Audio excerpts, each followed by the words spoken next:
गरीबी का समाधान। पूरी दुनिया में श्रम मूल्य का सिद्धांत नहीं है। एक व्यक्ति का 500 करोड़ वेतन हो, दूसरे व्यक्ति को 50,000 रुपये भी ना मिले तो ये आर्थिक विकास का नहीं, आर्थिक विनाश और अपराध का सिद्धांत है।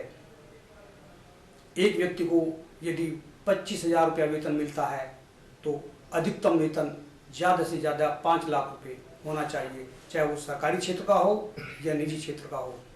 मैं निजी क्षेत्र के वेतन पर पूरे देश और दुनिया का ध्यान आकर्षित कराना चाहता हूं कि वेतन चाहे निजी क्षेत्र का हो चाहे सरकारी क्षेत्र का हो, अंततः आम आदमी को ही उसकी कीमत चुकानी पड़ती है। मिस्टर नंदेला जिनका वेतन 500 करोड़ है, उनको जिस भी कंपनी से वेतन मिलता है वो कंपनी उस वेतन को अपने उत्पाद पर ही लागू करके कीमत बढ़ाती है। वेतन में समरूपता होनी चाहिए। वेतन के बारे में हम बताना चाहते हैं कि मिनिमम वेज भी भारत में और दुनिया में है, लेकिन मैक्सिमम वेज पर कोई सीमा नहीं रखी गई। यही एक षड्यंत्र है। हम आपको बताना चाहते हैं कि मिनिमम वेज अगर 1 रुपया होगा तो मैक्सिमम वेज 20 रुपया होगा, इसकी एक सीमा होगी। वेतन कितना होना चाहिए, इसका एक समाज से सिद्धांत है। क्यों कि प्रत्येक देश के प्रत्येक समाज को एक नई पीढ़ी चाहिए, और नई पीढ़ी का निर्माण तभी होगा जब एक व्यक्ति कमाएगा और 6 लोग खाएंगे। वो 6 लोग क्या होते हैं कि 3 बच्चे, 1 पत्नी, एक कम से कम बुजुर्ग माँ अथवा पिताजी। 6 लोगों के पालन पोषण हेतु यदि कोई व्यक्ति वेतन पाता है तो वो सही है, और इससे कम अगर पाता है तो वह समाजशास्त्र के सिद्धांत से गलत है। अपराध, साथियों, अपराध का समाधान सामाजिक और सरकारी दोनों के प्रयासों से मिलेगा।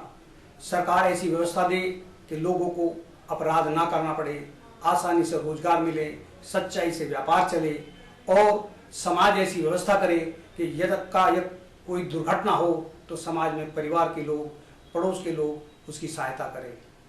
हम इस दिशा में आपको बताना चाहते हैं कि भारत त्रिस्तरीय ऐसी व्यवस्था देगा कि कोई भी दुर्घटना हो, व्यक्ति को धन का इतना अभाव ना हो कि वो धन के लिए अपराध करने के लिए चल दे।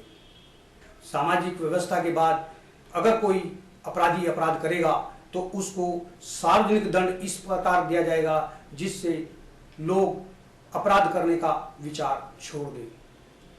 दंड तत्काल दिया जाएगा, कठोरतम दिया जाएगा, लेकिन उससे पहले उसकी परिस्थिति, स्थिति का संज्ञान अवश्य लिया जाएगा। जातिवाद अतीत में क्या रहा, हम इस पर कोई बहस नहीं करना चाहते। वर्तमान में जाति को लोगों ने अपनी राजनीति सीढ़ी का डंडा बनाया हुआ है। हम जाति शब्द को सरकारी तंत्र से मिटा देंगे। कोई किस जाति में जन्म लेता है, कोई अपने बच्चों की शादी किस परिवार में करता है, ये समाज को अपना व्यक्तिगत अधिकार होगा।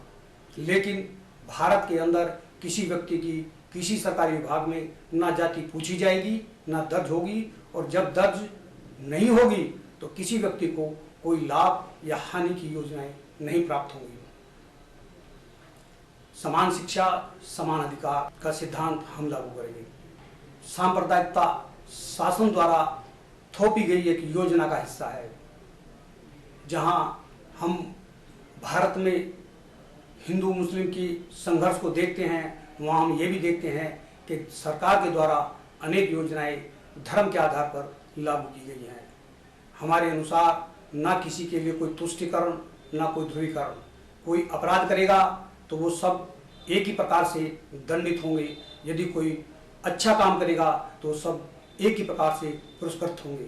अगर कोई आपका बच्चा विकलांग है तो आपके पास 2 विकल्प हैं। एक तो उसके लिए बैठाकर खाने के लिए आजीवन व्यवस्था कर दो, दूसरा विकल्प यह है कि उसका इलाज कराकर उसको दौड़ता हुआ देखो, आत्मनिर्भर बनाओ। मैं यह समझता हूँ कि हर बुद्धिजीवी माता पिता यही चाहेंगे कि उनके बच्चे योग्य हों और अक्षमता को ना हो। जय हिंद, जय भारत।